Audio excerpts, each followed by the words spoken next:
Agat. Dali ka jagan eh. 3, 8, 6.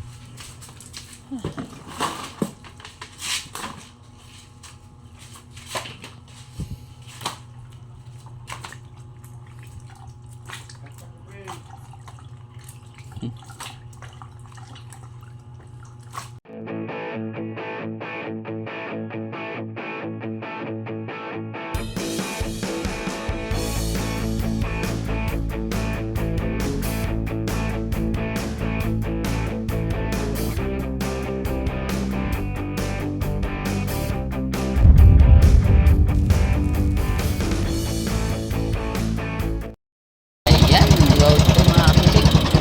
Hapon na naman, nandito naman tayo sa laot. Pangalawang panagat natin ngayon dahil sa bagat. Ito yung panagat na maayos. Ito, nandito naman tayo sa Punto. Sa mababaw lang. Malawak to. Doon yan sa dulo. Sa gitna tayo. Yan, dalawa at kalahati na to ang lalim. Dalawang dipat kalahati, 3 meters.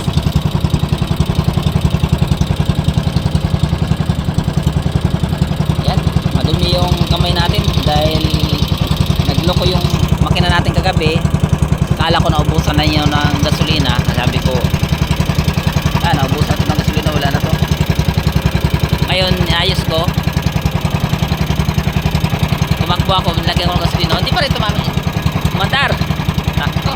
Tumakbo na lang ako, yung isang makina ko na lang, yung bisi na lang ginamit ko, yung gasolina hindi.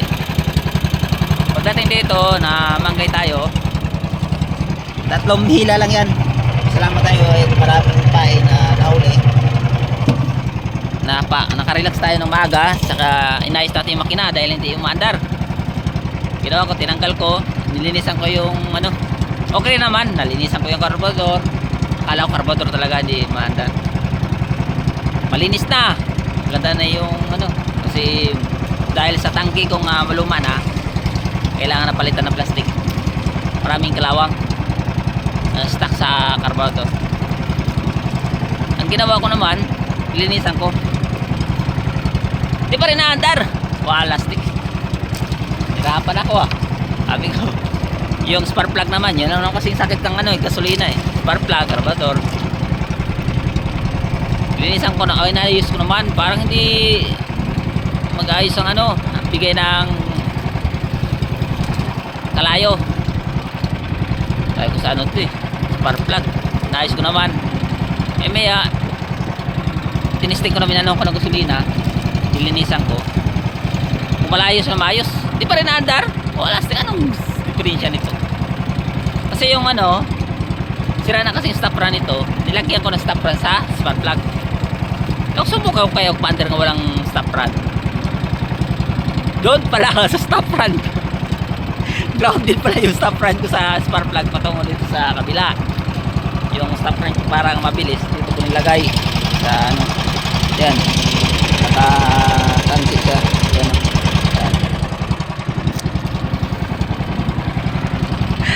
Para diferensya. Malas. Tinanggal talaga ang makina. Kasi malaki-laki naman yung bangka ko, kaya naman diangkat yung makina dito sa taas. Talagang tinanggal ko. Ayun, nalinisan ko. Inanuan ko yung kanse, nilagyan ko ng gasolina para hindi mag-ground. Nais ko rin ang katawan ng ng tawag nito, kuryente na kung saan siya nagdaan. Doon pala yung diferensya pagtanggal ko ng stop run. Doon pala yung diferensya. Isang lang, isang kamago lang, under kagad. Wala, paano ba yan? Pinahirapan tayo sa kalisod. Ayan, palubog lang araw. May kasama rin ako dito, para si Prinoy gapon to, si Pre Burao. Parang dalawa rin kami dito. Dalawa, tatlo. Wala pa, hindi pa dumating iba. So marami ito ngayon. Kaso ito lang, nag-aabanta yung habagat. Yan nakakatakot. Okay naman kay amihan yung hangin. Pag humabagat mamaya, walang takbo. Dalawang makina natin, walang problema. Be, mabilis pa ito takbo. Ayos. Nasa kondisyon na.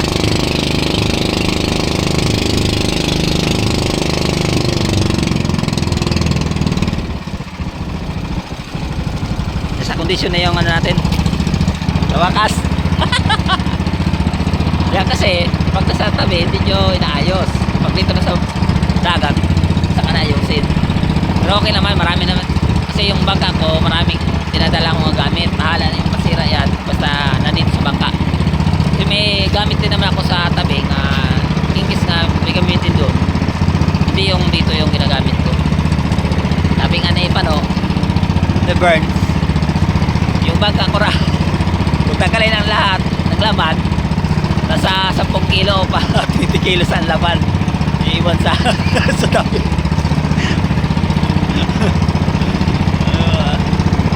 Kasi gano'n talaga, saka ka na makaisip kung materiya ka na sa laot. Hanggat hindi ka maayos pa yung makina mo, maglagay ka na ng gamit para dito sa bangka. Diba? Pag wala kang gamit, ako, anong gamitin mo? Sabi niya sa PC, bastante, daming PC. Tanse, o nylon, mayroon. Meron tayong makukuha. Ganun lang. Na ngayon, marami tayong kain. Ito yun.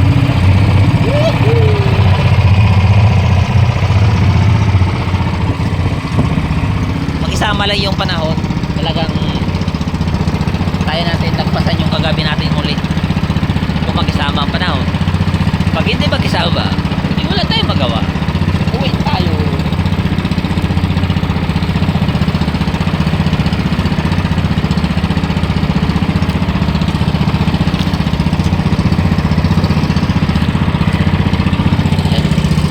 Kita nyo naman.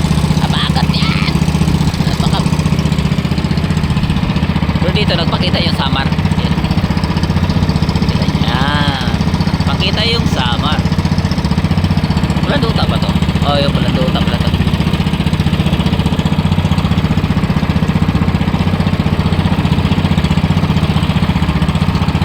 Kita naman siya. Ibig sabihin, ayos ang panahon dito. Andito lang hindi maayos. So may Carle, sa Iloilo. Yung side. Saka Negros.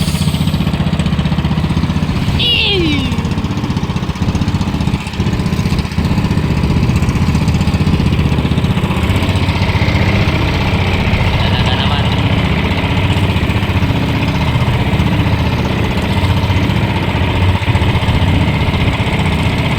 Kaya maliwanag yung dagat.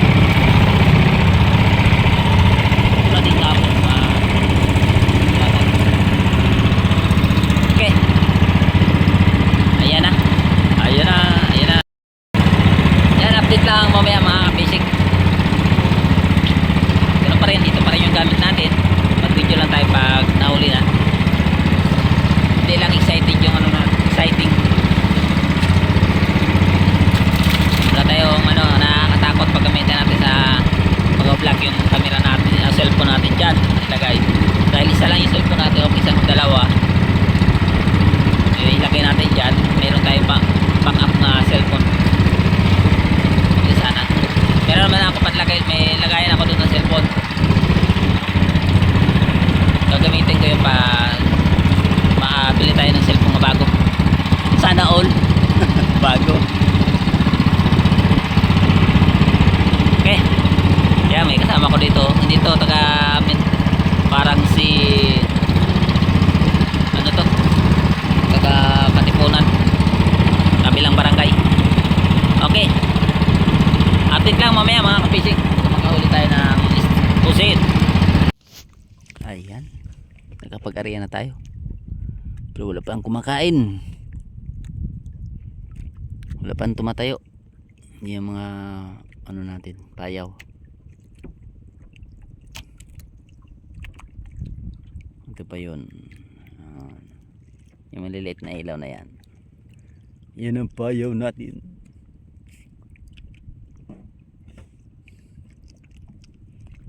Ay, nyo pang tumayo.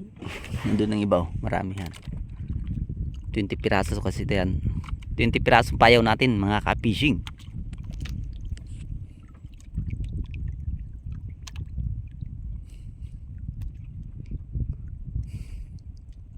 Maaga pa naman.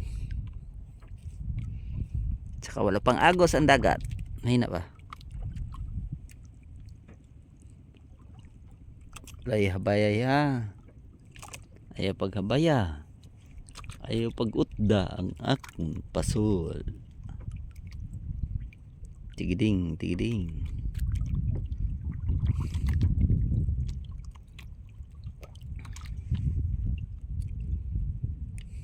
Yan, ito na yung huli natin mga kabising. Wakas, nakadali din tayo ng XL. Ito yun. Wala akong piraso.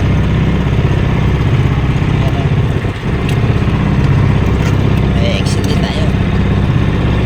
Ito kasali na to sa XL.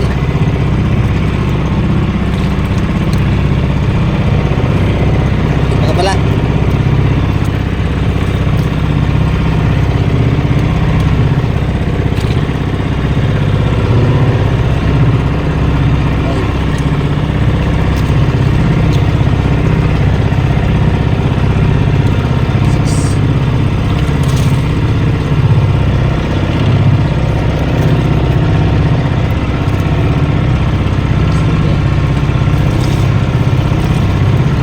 Maraming na malilit yan.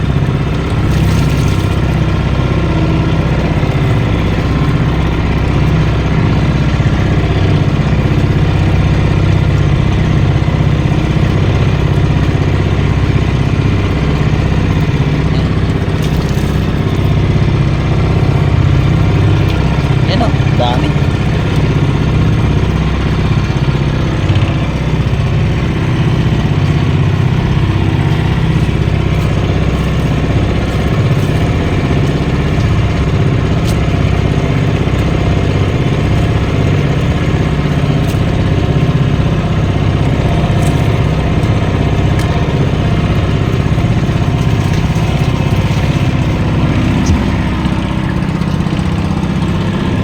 Okay.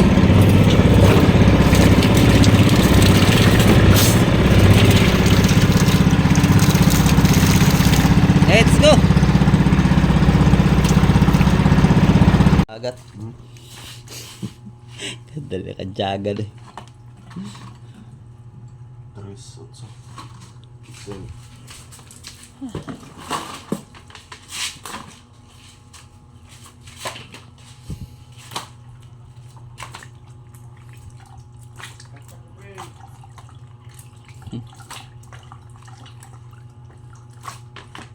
Ito.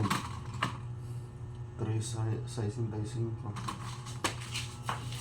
Ako lang. Sa kabuk.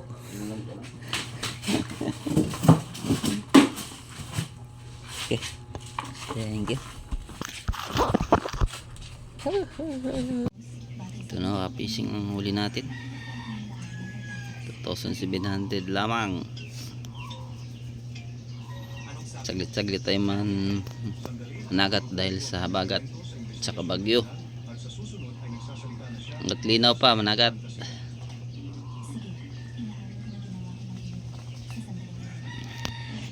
Thank you Lord sa blessing. Good day mga kabising. Maraming salamat sa inyong panonood. Sa hindi pa nakasubscribe, please po subscribe kay AJ Fishing. Pagpindot din ang bell button, i-bell nyo po para lagi update kayo sa aking vlog. Pa-like and share din po. Maraming salamat. God bless.